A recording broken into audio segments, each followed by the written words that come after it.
Okay, well, speaking of unions, the ILA port strike. Now, there is a union boss behind this strike, Harold Daggett. Mm-hmm. I remember seeing some articles about how he was basically threatening to cripple the country with his strike, but then they show that he drives like a Bentley and lives in a mansion and that type of thing.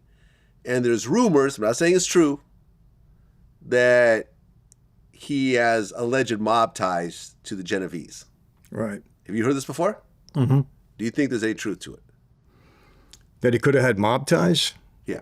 Yeah, why not? Why would I say there could be no truth to it when we had plenty of ties with guys in the union? Could be. I mean, I think he was indicted on it at one point, went to trial, but he beat the case going back several years. Yeah, and I did something on this. I just found it distasteful. He shouldn't have got up and threatened the American public, is what he did, basically. And said, if we don't settle this strike, you're going to have this and this and this and this. We're going through enough trouble in this country. People are struggling enough. I don't think that was the way to handle it. I understand you stand up for your membership. That's your job. But I didn't like the way he handled it. Well, yeah, even the way that they kind of settled it, one of their problems was they wanted less automation at the ports. Right. And I'm like, you can't stop that. That's insane. You're going to stop technology. You're going to stop robotics. You're going to stop automation. Just so people can keep jobs. Everybody's afraid of that now. Even the strike in Hollywood, in the industry. They're afraid of AI, replacing them.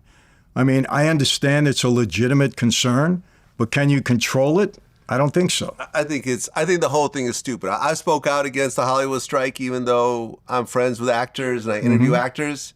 I just feel like, listen, you can't stop technology. I agree. When you and I were younger, when we would go over a bridge, we would stop at a toll booth, and there'd be a human being that took our $3 and gave us our change. Right. And then they let us go through the toll booth, and we went on our way. Now it's fast track. Absolutely. It's too bad that those people lost their jobs. I'm not happy that they had to go and collect unemployment and find something else to do with their lives. But that's just the way life works. At some point, technology, if it could replace a human and do a better job, more accurate job, and a cheaper job, that's what's going to happen. Right? Yeah, I agree. And sometimes society is to blame. Listen, after COVID, you couldn't get people to go to work. Yeah. And a lot of companies suffered as a result of that. My company suffered. I remember when I announced that my New York staff had to do more time in the office, multiple people quit. Yeah, they didn't want to do it. I didn't even say every day. I say come in 2 days a week. I know. Listen, people quit. I had pizza stores and we couldn't get people to come to work for $17, $18 an hour. Yeah. Didn't want to work. Right. They were getting a government check. Why do I got to work?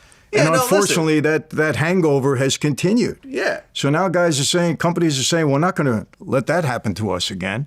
So, automation.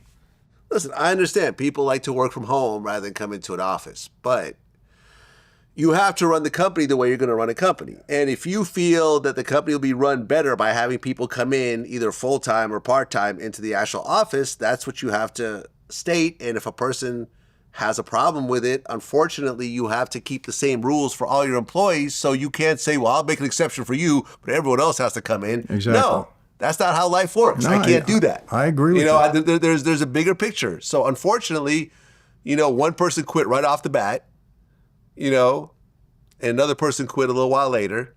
And that's okay. Ultimately, we found other employees that now do a good job. And, those people, we still have good relationships with them, some of which, we've hired as contractors to come back. But ultimately, we had to put our foot down and say, these are now the new rules. I agree. COVID allowed this to happen, but now COVID is over. So now the rules have to slightly change. And, not everyone likes that. People get used to living a certain type of lifestyle and so forth. And I get it.